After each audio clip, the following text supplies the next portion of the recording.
അപ്പോൾ നമ്മൾ ഇതുവരെ പഠിച്ചത് ഭാരതീയ ന്യായ സംഹിതയെ കുറിച്ചാണ്. അപ്പോൾ ഈ ഭാരതീയ ന്യായ സംഹിതയുടെ എന്താണ് ഭാരതീയ ന്യായ സംഹിത, ഇത് പാർലമെന്റിൽ അവതരിപ്പിച്ചതെന്ന്, എന്ന് പാർലമെന്റ് പാസ്സാക്കി, അതുപോലെ രാഷ്ട്രപതി ഒപ്പിട്ടതെന്ന്, എന്ന് നിയമമായി വന്നു, ഇന്ത്യയിൽ നിയമമായിട്ട് നിലവിൽ വന്നു, തുടങ്ങിയ കാര്യങ്ങൾ നമ്മളിപ്പോൾ പഠിച്ചു കഴിഞ്ഞു.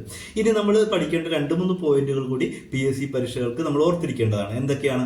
ഒന്ന്, എത്ര അധ്യായങ്ങൾ അടങ്ങിയിട്ടുള്ളതാണ് ഈ ഭാരതീയ ന്യായ സംഹിത അഥവാ ഇന്ത്യയുടെ ഈ ക്രിമിനൽ കോഡ് എന്ന് നമുക്ക് നോക്കാം. 20 അധ്യായങ്ങളും 358 ക്ലോസുകളും അടങ്ങിയിട്ടുള്ളതാണ് BNS അഥവാ ഭാരതീയ ന്യായ സംഹിത.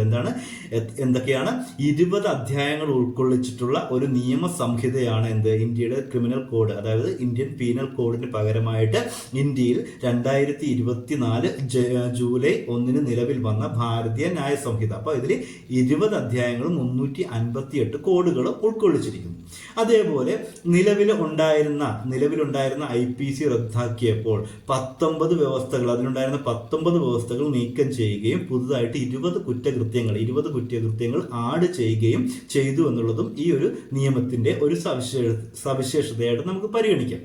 അതേപോലെ 33 കുറ്റങ്ങൾക്ക് തടവ് ശിക്ഷ ഉറപ്പാക്കിയ നിയമം കൂടിയാണ് ഭാരതീയ ന്യായ സംഹിത. അപ്പോൾ ഭാരതീയ ന്യായ സംഹിതയിൽ തടവ് ശിക്ഷ ഉറപ്പുവരുത്തുന്ന കുറ്റകൃത്യങ്ങളുടെ എണ്ണം എത്രയാണ്? 33 എണ്ണമാണ്. അതേപോലെ 23 കുറ്റകൃത്യങ്ങൾക്ക് നിർബന്ധിത മിനിമം ശിക്ഷാ നിയമവും ഈ നിയമത്തിൽ പറയുന്നു. അപ്പോൾ 33 കുറ്റകൃത്യങ്ങൾക്ക് തടവ് ശിക്ഷാ നിയമം ഉറപ്പാക്കുകയും 23 കുറ്റകൃത്യങ്ങൾക്ക് നിർബന്ധിത മിനിമം ശിക്ഷാ നിയമവും ഇതിനകത്ത് വ്യവസ്ഥ പറയുന്നു.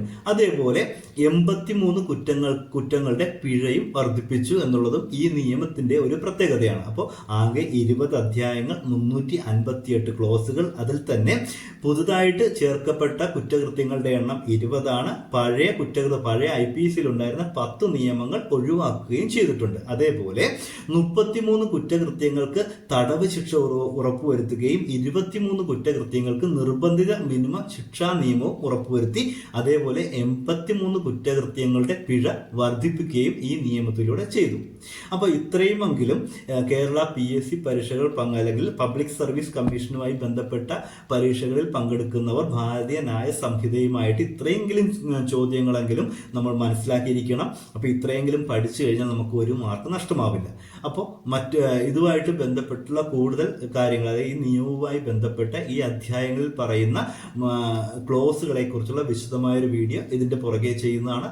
അപ്പോൾ എല്ലാവർക്കും ഈ വീഡിയോ ഉപകാരപ്പെടുമെന്ന് കരുതുന്നു.